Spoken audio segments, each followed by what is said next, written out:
Good afternoon, ladies and gentlemen. Welcome to TechGig webinar series, our endeavor to empower techies. We believe that sharing of knowledge is the key to enhance our skills and grow us as professionals. With this principle in mind, we've initiated a series of webinars conducted by industry experts to give you all a crisp insight of various domains. The topic of this session is Architecting in Cloud, your guide to Amazon Web Services. And our guest speaker today is Muthukumar Subramanian. He is a founder and chief technical architect at Swark Solutions Private Limited. Muthu is an expert in big data and analytics, a SMAC technologist passionate about creating solutions that yield better results, new technology advisor, a startup incubator, implementing innovative approaches, products, and solutions by embracing latest technology.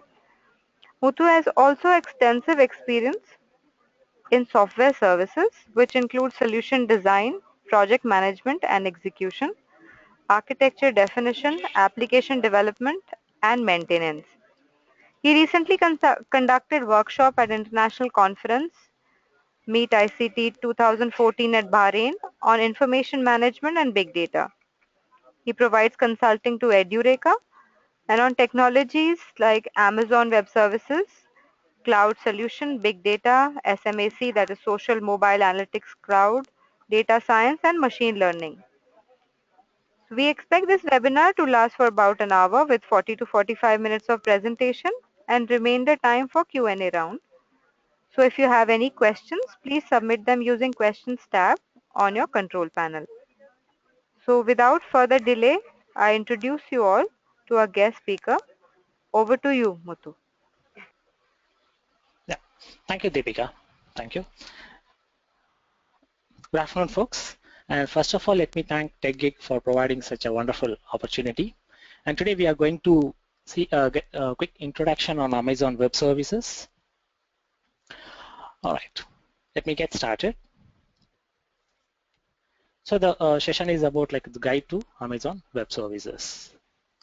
Right, the objective for today's session is to understand cloud computing, various attributes, models, and deployment models that exist with the cloud computing. Then we will get introduced ourselves to Amazon Web Services. What is it? How it is going to help us? Then we'll take a typical use case where Amazon Web Services is going to help us to solve the real world problem. And we'll see a few of the offerings from Amazon Web Services, their services. And we will get into a small demo to understand how Amazon Web Services is going to help us. If I quickly roll back to if I go back to the history in the IT industry, initially we had mainframe, then we moved on to client server architecture, then web internet era. If you ask me till 2010 or the last decade, the internet era was ruling. Internet was like it's a main theme, right? Now this particular decade and the next decade, if you ask, it's going to be the SMAC era. People call that as a SMAC era: social, mobility, analytics, and cloud. Cloud going to be the center for all these three: social, mobility, and analytics. In all these three worlds, the amount of data that you're going to generate, the amount of data that you need to process, the amount of data that you need to store, it's going to be enormous. And cloud is the only solution where you can scale to any extent that you want. It will provide a very high elasticity. You can scale any extent and you can get the infrastructure in a very short duration. Right? So cloud is going to be the pillar and it's going to be the driving factor for these three technologies. Okay. If you look at the official definition from Forrester on what cloud computing is, basically what it should do, it should give you a protocol so that you can access it from anywhere. If you can access it through the internet, that means like from anywhere in the world you can access the service, and it should be available 24/7. And it should provide the option to scale automatically. When I say scale automatically, you want to increase your infrastructure size from 10 machines to 100 machines. All it's going to take is just 3-4 minutes to increase your infrastructure. But that is not the case in the traditional world where you have to go for approval process, procure the hardware, all such hurdles. It should not exist with the cloud, and it doesn't exist. And it should be having a provision to adjust automatically based on the demand. Say for example, if in the daytime, if the demand is very high, it should be in a position to adjust, increase its capacity to serve all the users. And in the night, when the capacity or utilization is less, it should be in a position to decrease its capacity automatically. It's like the elasticity feature.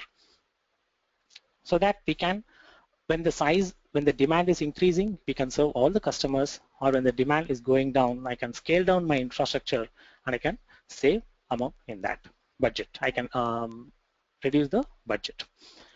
And it should follow a model like either pay-per-use or advertisement-based. Pay-per-use, like whatever that I am utilizing the infrastructure, I'll pay only for that usage.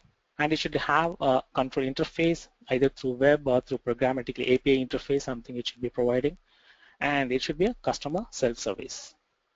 If I want 4 machines, new machine, I should not be waiting for the customer service to provide those infrastructures and give it to me.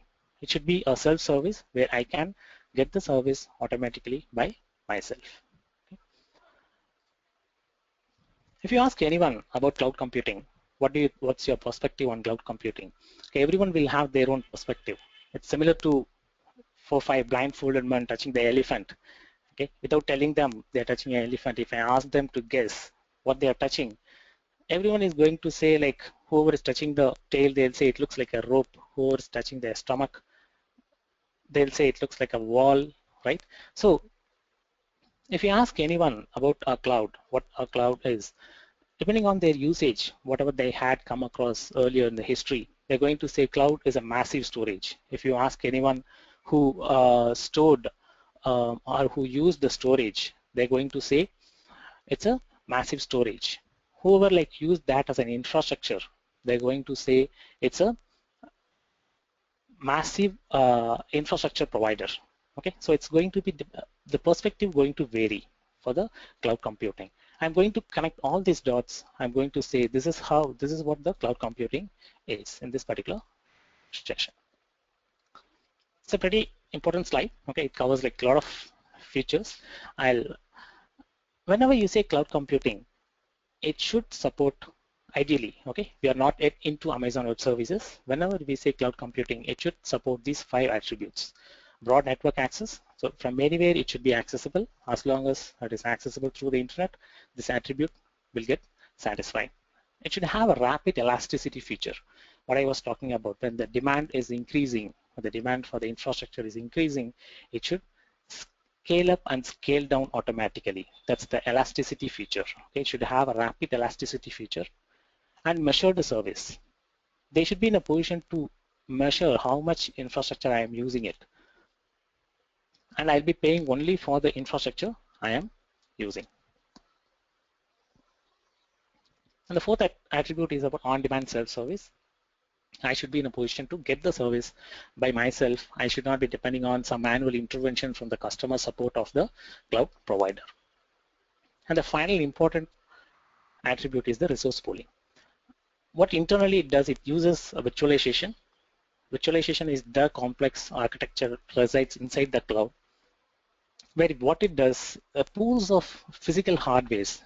For example, Amazon Web Services, if you take it, the size of the Amazon Web Services, it goes like 8 to 9 soccer ground size. Okay, and they'll have farms of servers. All the servers, like, it will be put under virtualization software, and they'll be providing you the virtual machines. Okay, basically all the resources. Whenever I say computer, it's the RAM for memory, the hard disk for storage, and the process for computing. All these resources, okay, the list of, for example, the processor, all the processor from the physical machines will be pulled in together, and you will be getting a massive computation power. From there, you can create a virtual machine. Okay. And service model as such, there are 3 service models generally the cloud supports. SaaS, you guys might have heard about it a lot. It's a software as a service, and platform as a service, and infrastructure as a service. Very good example for software as a service is a Gmail, where I'm going to use the Gmail as a software, and I'm using that email service. I'll pay, for example, if I'm going for a professional Gmail, I'll pay for, per account, I'll pay X amount of dollars, and I'll use that particular service. And PaaS, you will get the complete platform. For example, I can say with this much amount of compute power, this much amount of storage, and this much amount of the memory, all such capability, I'll be asking for a platform. I'll say I want this particular platform, say for example .NET platform or a Java platform or a Tomcat platform. I'll ask specific platform and I'll say I want this particular platform with this much capacity. Okay, and cloud will be giving it. And another main service model is the infrastructure as a service. Whatever the infrastructure I ask for, like compute or storage, networking, desktop, if you look at Amazon Web Services, they offer almost like 30 to 35 services. Okay, if you ask for the compute, yes, different type of compute instances or machines you can get from Amazon. Whatever the number you ask for, you will be getting it. Basically, Amazon Web Services is a infrastructure as a service. Similar to that, you will see X as a service, like big data as a service, analytics as a service. In the Smack era, you will see like a lot of things coming out as a service. And deployment model, if you look at Amazon Web Services is a public cloud where like multi-tenant, multiple tenants like me, you, or different organizations can work together. Of course, the data is safe and it's going to be your virtual world within the cloud is going to be private to you. Okay, and private cloud is where like very sensitive data or like any legal requirements. I'll be establishing a cloud infrastructure within my own organization in my own soil. Okay, there could be a legal requirement. The personal information or health information should not go outside the country, right? Um, those places we will be having a private cloud. Hybrid is mix of private and public cloud, where I'll be getting I'll be striking a deal by having a mix of public cloud and private cloud based on my budget and the legal requirements. Community is like a group of people or a group of community. They come forward and they'll say, this is the cloud. It's for this group of organizations or group of colleges. Okay, that's the community cloud is about. So let me introduce you guys to the Amazon Web Services. Amazon Web Services is a yes, what we saw, and it provides multiple products like compute, storage, databases, application service, deployment, big data analytics, almost like 30 to 35 services available from Amazon. And it gives 1 year free tier for you guys to try it out. Believe me, this 1 year free tier is good enough to run a small software 24 by small website 24 by 7 with a database. Okay, and a few of the keywords I'll be introducing you guys to Amazon Machine Images. That's AMI, instance, volume, snapshot during the demo. Yeah, all right.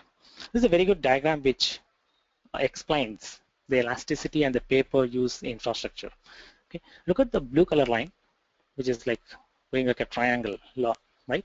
That is the typical way we will be planning our traditional hardware, right? What I'll do, I'll make the plan, I'll get it approved, then I'll make the placement for the hardware procurement, I'll get the hardware, then I'll increase my hardware size from some limit to the other limit. Basically, from at this stage, I'll be predicting at what stage I have to increase. Basically, this dotted line, orange line, is the predicted demand.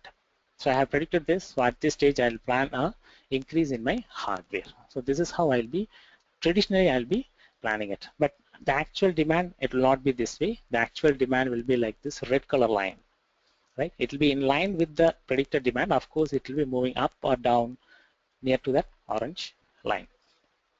If you look at it, this area, right? This green color one, the arrow mark, the opportunity cost. At this stage, the utilization is only like this much, but I have provisioned a more hardware over here.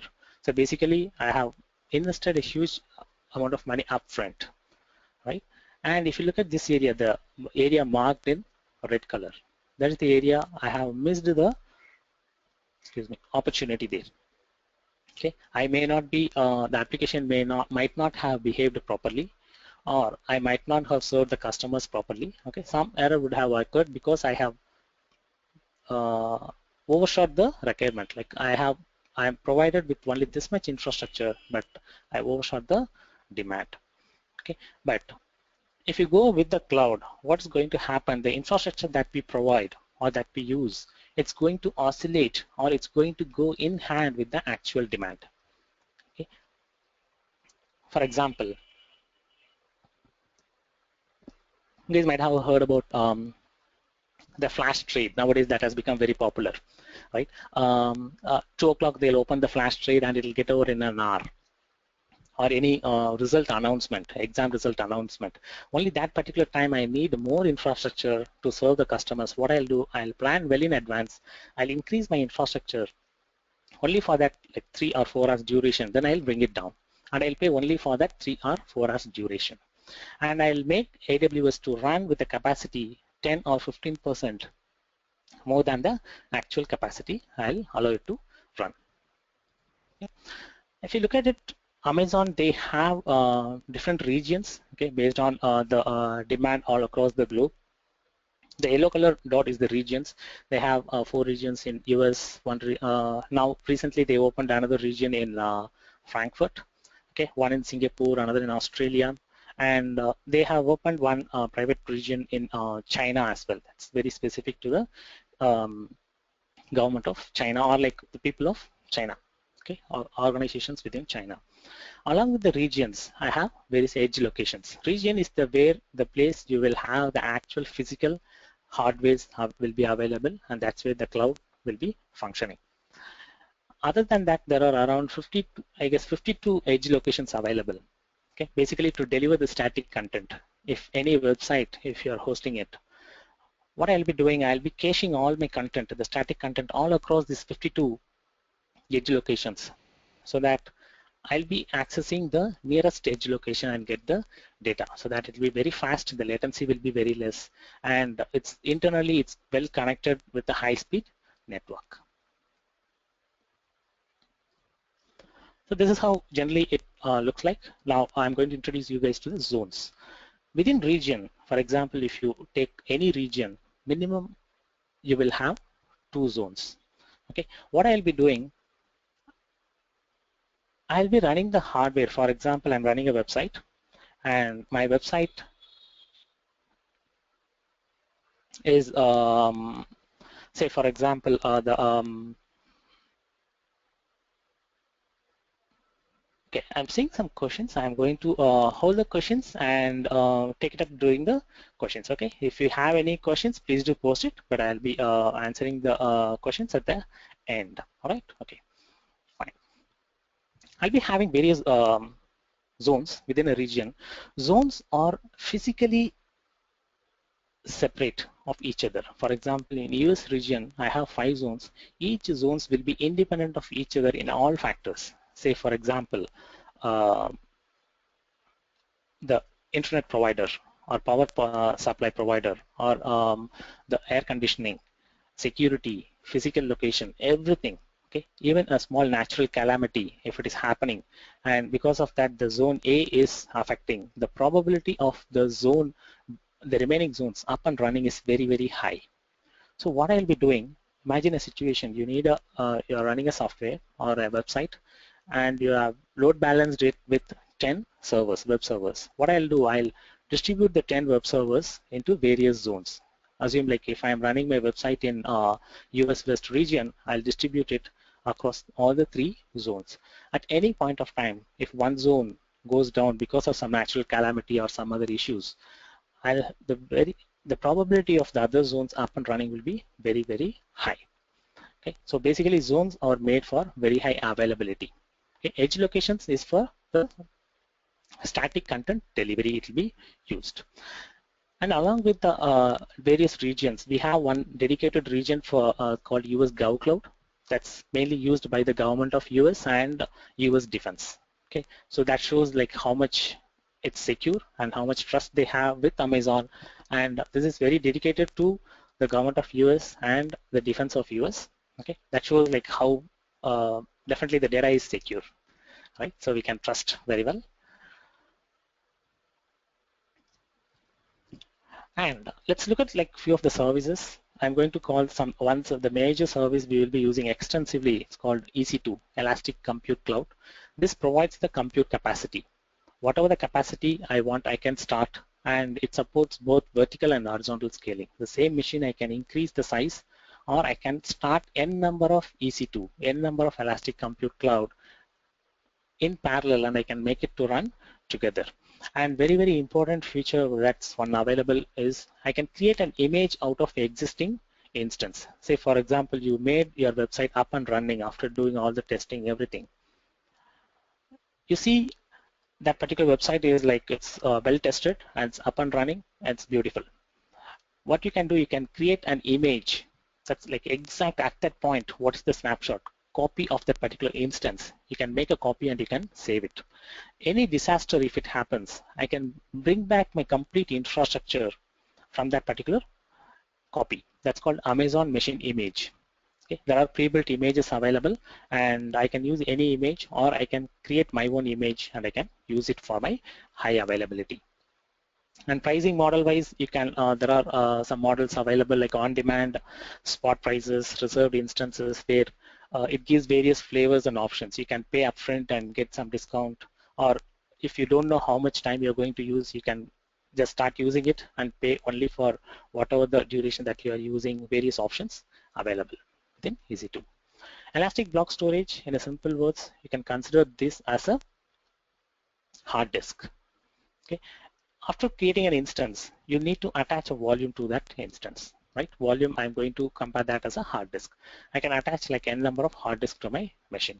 I can create whatever the capacity I want, from 1 GB to 1 terabyte or 3 terabytes I can create, and whatever the number of volume I want, I can create and I can attach it. Here again, like creating the image of the complete machine, I can create a snapshot of this volume, like exact copy of this volume. I'll be making a copy and I'll be saving it. From that particular copy, anytime I want, I can create the hard disk. So you're not going to lose the data. Okay. So that's the snapshot. We'll be using it in EBS.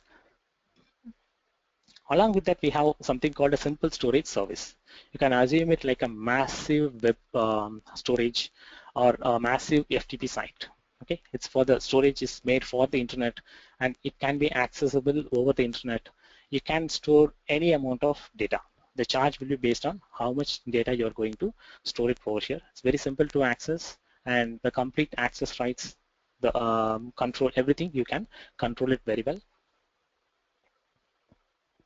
And all these services provides APIs and SDK access. Through API, I can call the API, so programmatically I can control these services and work on these services. And it provides SDK for different languages like Java, .NET, Ruby, Python. So any language, programmatically you can call the SDKs and make use of these services.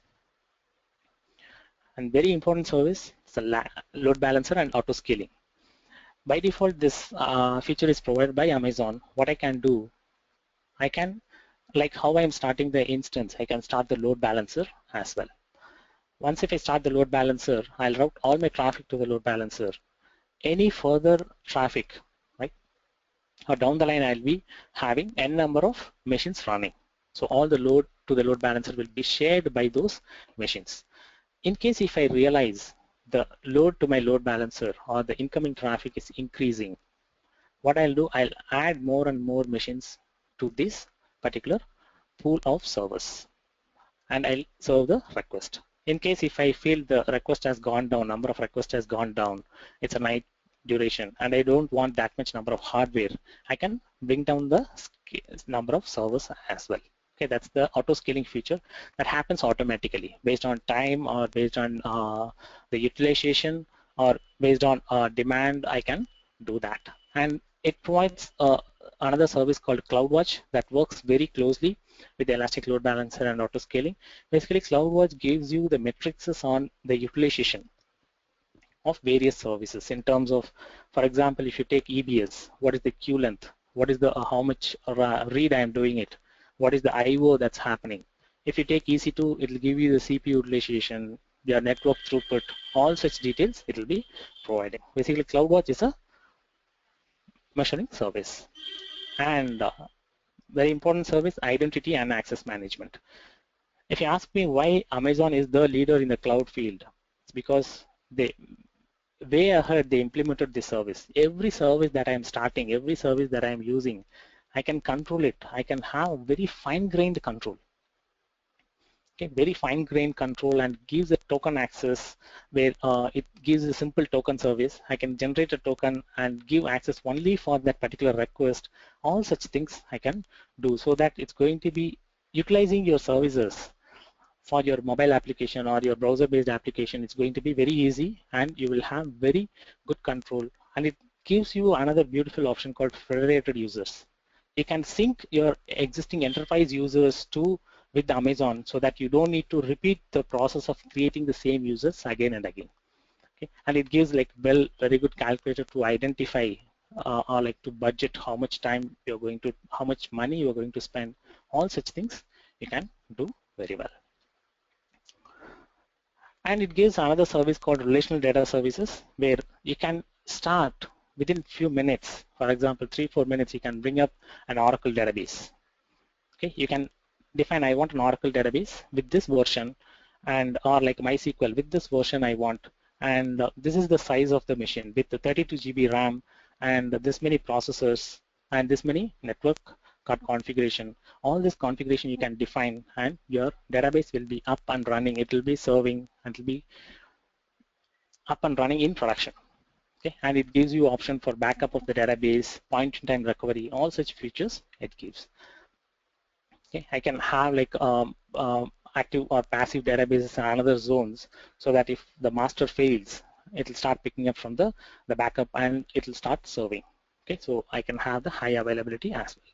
These are all like some basic services. If you look at the complete list, there's a huge list of spectrum of services available. I'll quickly show you guys a simple demo. Once you register with Amazon Web Services, this is how your console will look like. Okay, these are all the services I can use. What I'm going to do, I'm going to quickly start a simple EC2 machine instance. Okay, I'm going to say launch an instance. I'm going to request for an instance. And these are all the images, whatever the operating system you want. You can choose it from here, Windows or any operating system. And it gives a marketplace as well, where like anything like already pre-built, for example, like they'll be charging for the software plus the hardware, you can go with it. A huge list available. So for our understanding purpose, I'm going to start this particular instance.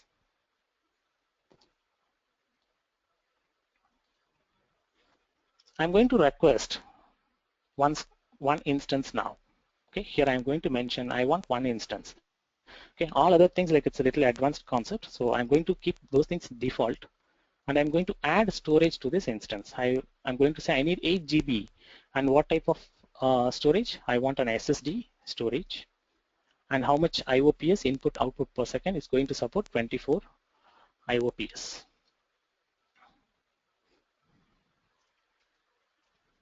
A small name tagging it.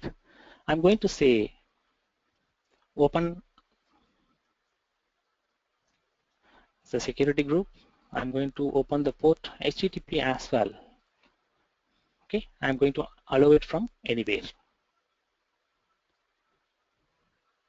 Okay, and I'm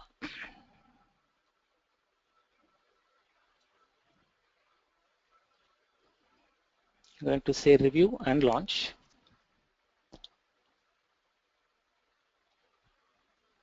I am going to launch this instance. It's going to ask which key to use. Already I have this key, so I'm going to acknowledge, and Amazon not going to store any of these keys. Okay, so I have already created and I have kept the public key in the instance. So the instance is going to get started with this particular key. And I have the private key with me so that I can log into this instance. Okay, let me get on to the EC2 and check what happened.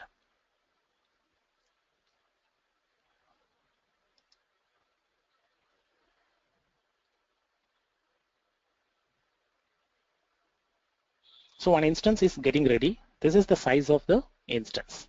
Okay, whenever you want the size, you can choose your own size as well. In the meantime, when it is getting ready, I can just show you guys what you can do. Okay, you can choose what is the RAM you should have, whether like 160 RAM and this many number of virtual processors.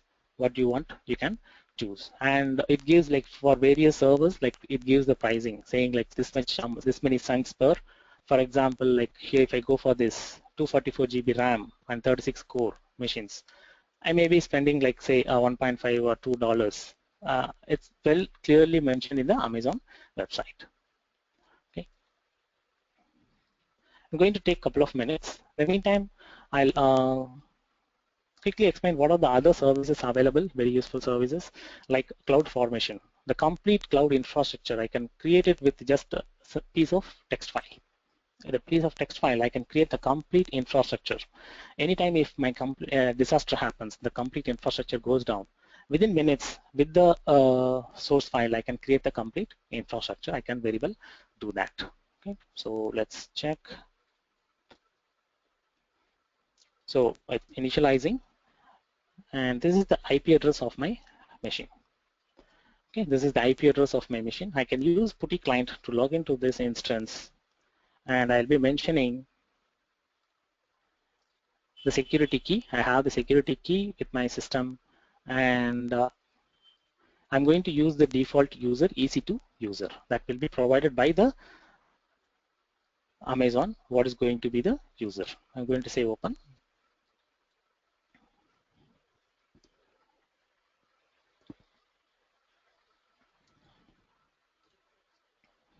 Let me check.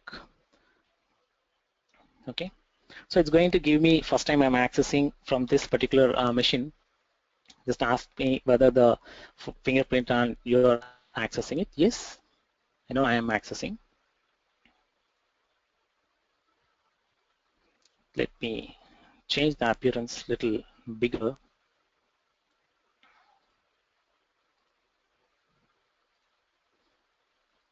All right, I have a set of commands, and it's a Linux, it's based on Red Hat. So I'm going to install a small HTTP client.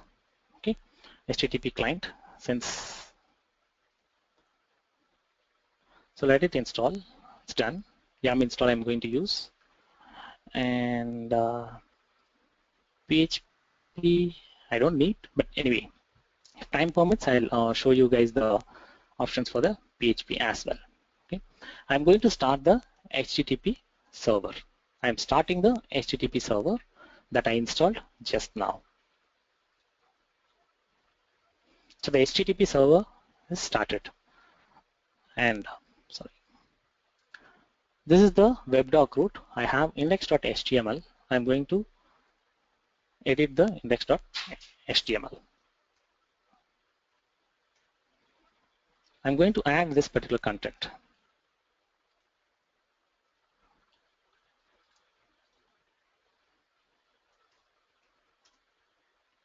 Yeah, so my web doc root, I'm going to check the content of this particular file.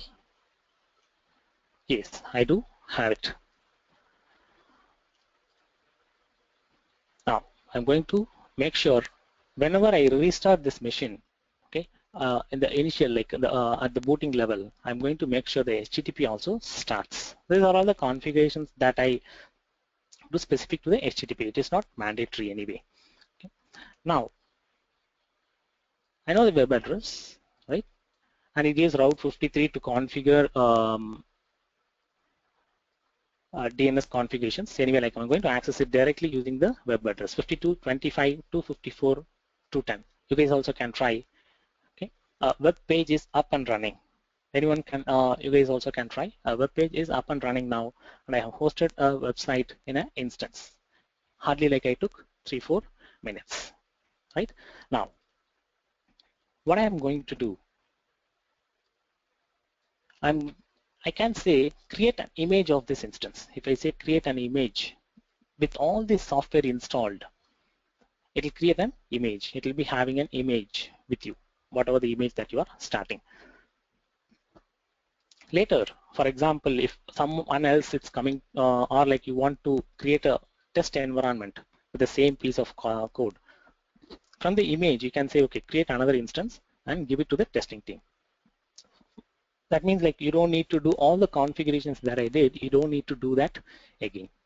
Okay, so that's going to save you a lot of time. And if you want, what you can do, you can say auto scaling configuration. You can set with this particular instance the image. Anytime the traffic to this particular website is increasing, it's going to give you the matrices, complete metrics. There will be delay of 5 minutes. So after 5 minutes, you'll start getting the matrices, how many requests, what is the CPU utilization, the network output. All this data will start getting logged. Okay. Now, similar to this,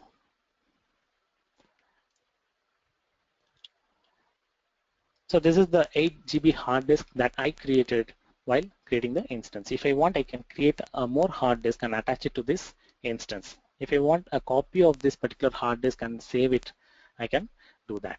Okay. The moment I start the instance, the billing will get started.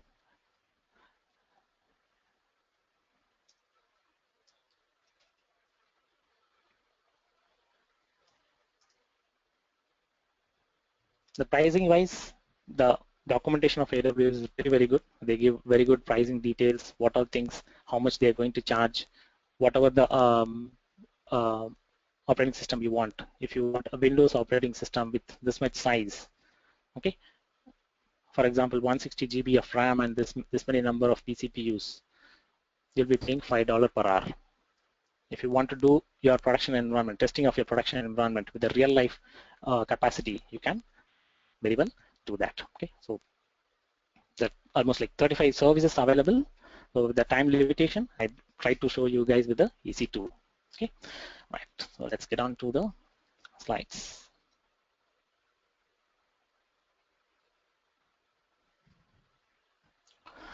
Right, this the same thing we teach at Edureka as well, and that course is aligned towards the AWS Architect certification training.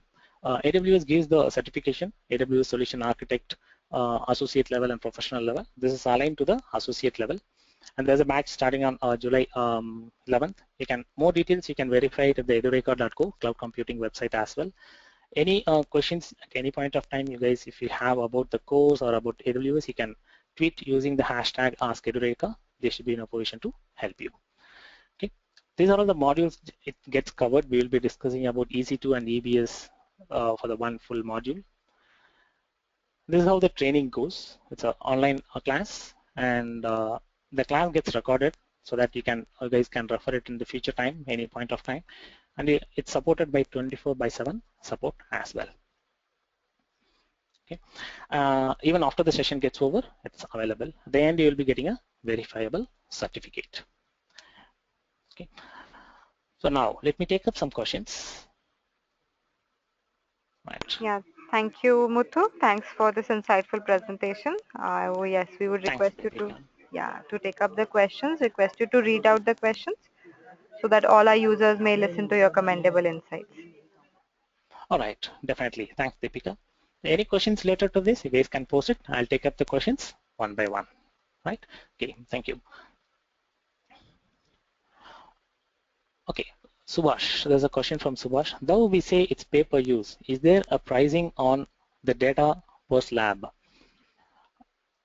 Yes, the slab wise, of course, like the pricing, like if you, the more the data you use, or the more the instance you use, it'll the slab it'll get reduced, and you will be getting a discounts.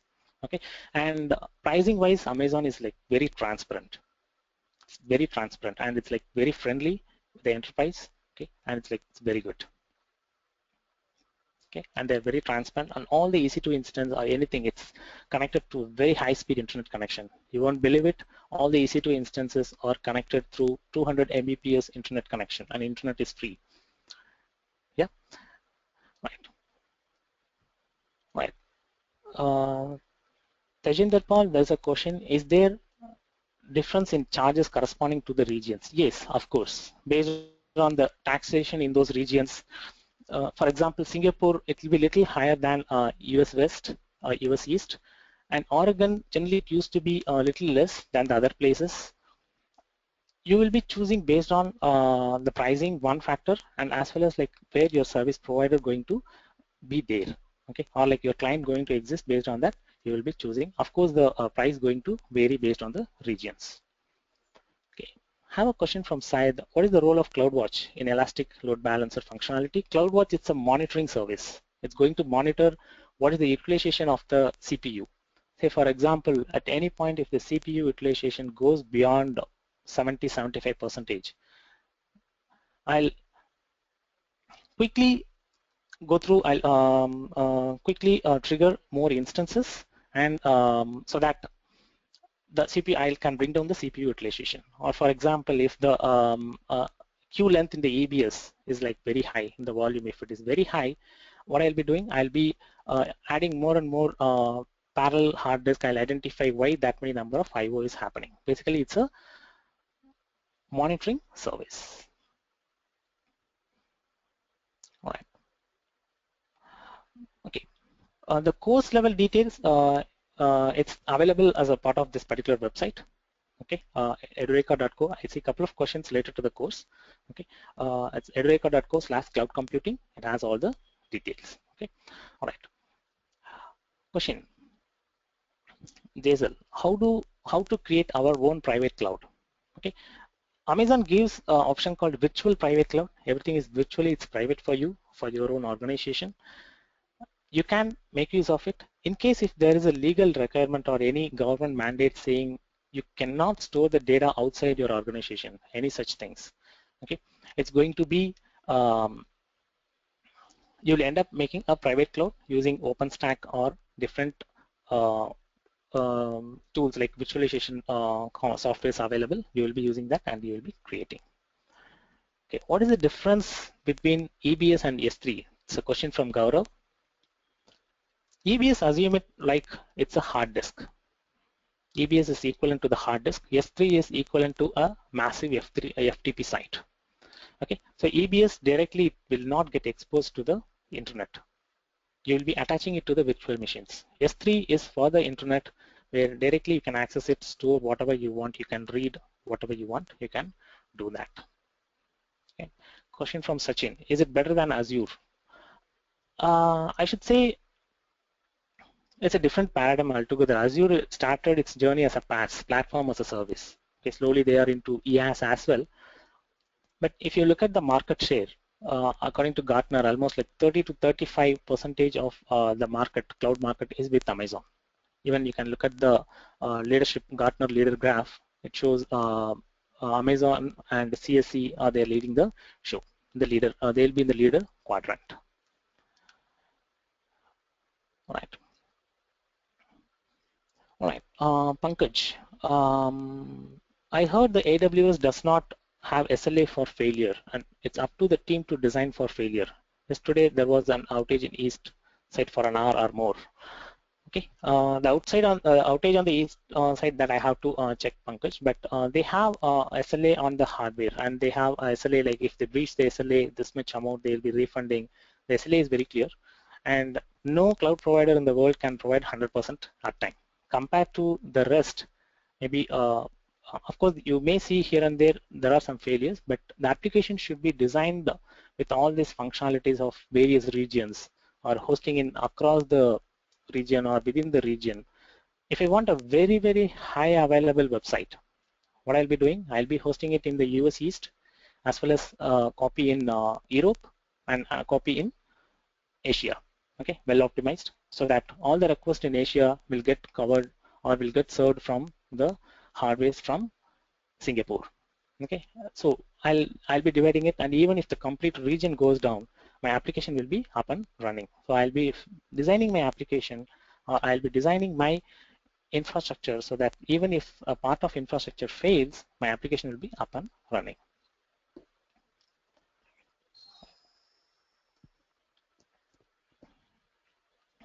Okay, all right. Question from Syed: if we have developed a website, a particular zone, is it accessible by users from other zones? Yes, zone is very specific to the data. The zone is specific to running the hardware inside the data center. Okay, I can have two systems shared in different zones. Even if one zone is failed, my application will get served from the other zone.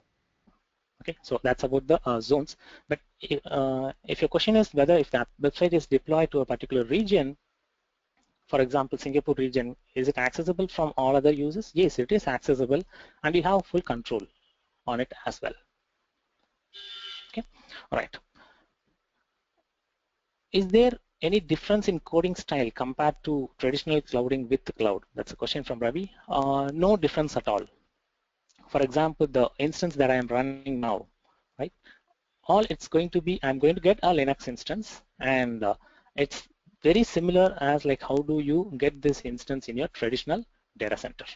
Okay, everything is same. You have the complete administrator access, and you can do whatever you want as long as it is legal. Okay, all right. Question from Kumar. If you don't configure in advance the configuration required, does it scale automatically? No, Kumar. It doesn't start any instance additionally without your permission. You have to have all your configuration. Even you have a full control on the auto scaling configuration saying this is the minimum number of instances at any point of time it should run, because even if there are no users, I don't want to shut down my website completely. I want that to be backed by minimum number of servers. I can very well do that. At the same time, I can configure the maximum number of instances that should be running. That also I can configure. That depends on the budget, how much budget allocated for this particular application. Based on that, I'll be configuring it. You have full control on it. All right. Okay, question from Nirav. How can we handle the geographic data restriction? How to achieve the geographic security where some data is allowed at some location but not at other? That needs to be controlled from the application. As an infrastructure, as Amazon is a ES, once the infrastructure is provided to you, they don't have any control on your instance. Even like they cannot log into your instance and see what data you have. Everything is encrypted, and only you have the access. You have the private key. Whoever is holding the private key, only they have access. Even Amazon, even if they thought about it, even if they want to get in, they cannot get into it. Okay. All right. I have. Okay. How to increase? I have a question from. How to increase the I/O performance of any instance? Question from Harshal. There are multiple options available, Harshal. If you look at the instance types, there are few instances which are designed for very high IOs. For example, database, if you're going to run a database, and if it demands a huge IO, you can configure like how much IO you want. And there are some EBS optimized instances available.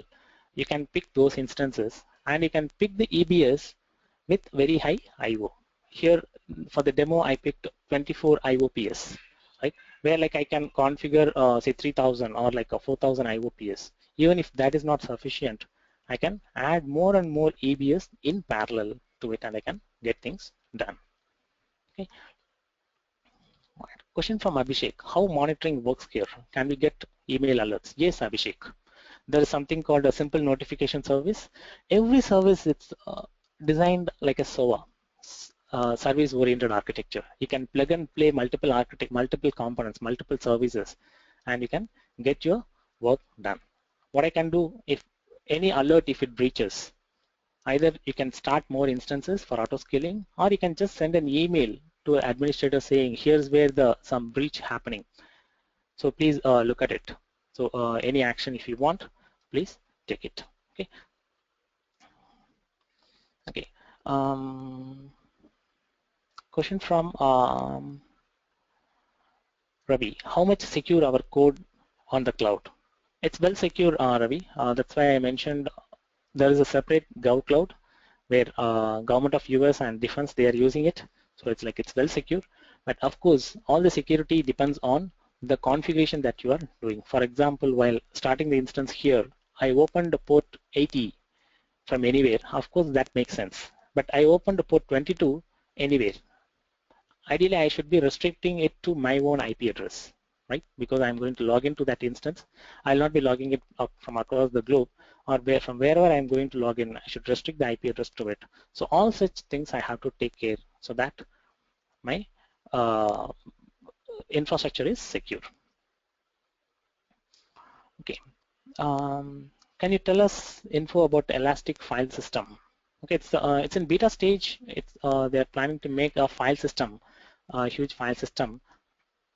Really, that's for the big data analytics. Okay, you will be paying only for what you are storing it. In ABS, you will be paying for what you are committing. While starting your ABS itself, you will say, I want an 8 GB or 10 GB ABS. Here, you will use it. It's more towards like driving towards similar to S3. Right. Okay, there's a question from Syed. How can I transfer my existing software artifacts from my current physical hardware to cloud using Amazon? Okay, there are multiple options they provide. Okay, because the same problem, multiple many enterprise they will be facing it. They have a feature called import export. What you can do if you have terabytes and terabytes of data, okay, there is no point in hogging your internet for days. What you can do, they have predefined some hardware. You can send those hardware, predefined hardware by encrypting all your data, and you can tell them this is my account ID and this is the key to key you will be having it. This is the account ID. Please put all this data in this physical hardware into my account storage, either in S3 or like in ABS. Please put it. They're going to copy it using their own high-speed internet, high-speed data transfer. Physically, you will be shipping those devices to Amazon data center, and they'll copy it, and it will be available in your account. Okay. Or you can directly transfer that as well. All right. Now, other questions? Okay. All right. Yogesh, hosting application in particular zones affect application performances. Of course, yes. For example, if you have hosted in a specific region, say Singapore, if the access is from say Europe or US region, there will be some latency. The same thing like how traditional data center used to face. If you're hosting it in some region, the other regions, you may face some latency, but there are some facilities, tools available to overcome that. Like for example, CloudFront, to deliver the static content from across the regions, across the edge locations you can deliver. Okay. All right. Question from Mahantesh. Thanks for the insight info. Thanks, Mangesh. Okay, talking about elastic load balancer. Can we have one load balancer that is for external request and another load balancer for application generated request? Yes, very well you can do that. You can very well configure. You can have n number of load balancers. All you will be paying is for the number of hours and number of the amount of data that you are transferring, you will be paying for the load balancer. And it's having a very powerful feature called virtual private cloud. Okay, VPC. You can create a number of VPCs and you can restrict saying all these instances, I'm going to use that for my internal use only, or all these instances, I'm going to use it for a database. What I'll do, I'll put that inside a VPC like a fence. I'll say no one other than, no one can access it directly from the internet. I'll say all the instances in this VPC can be accessed only from uh, the internet, okay, or from the VPN connection from my local system, okay, or VPN connection from my organization. That's what I'll be mentioning it. All this configuration, I can do that. All right. Okay. Okay. Question from Thermalai. If I power off one of the instances, the instance will be deleted from AWS. Am I right? No. Switching off is different than shutting down the instance. Okay, if you switch it off, you will not get charged. But assume you have an instance with say like a large instance and a hard disk of 300 GB. When it is running, you will incur the cost for the instance, that large instance, and the cost for the 300 GB of data you will be incurring. If you shut down your machine, the instance will not be running, and you will incur only cost for the storage, that is the EBS, the 300 GB hard disk anyway you are occupying. Right? You will get incurred only for that, but if the instance in the stop state, you will not get charged. But if you want, you can start at any point of time. Okay, all right. Can we have tenant-specific server access in multi-tenant environment? Yes, Kritik, there are options available. You can say you want a physical hardware like the multi-tenant should not be there, and of course, it's going to charge you additional for that. Those options very well available. Okay, we take a couple of more questions. Okay, we're coming to end of the session. Let me take a couple of more questions. How Amazon notification service is integration work with mobility platform like iOS, Android? For mobility notification, other places they have different services altogether.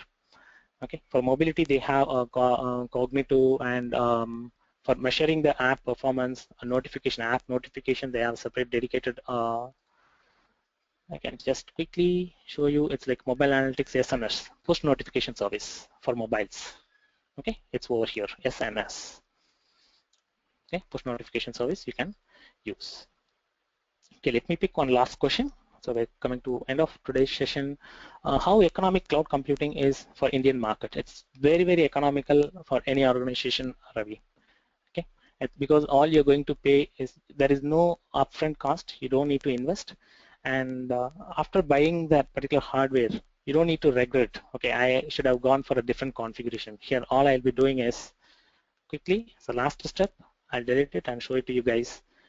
I feel I don't want this particular instance. What I'll do, I'll select this instance.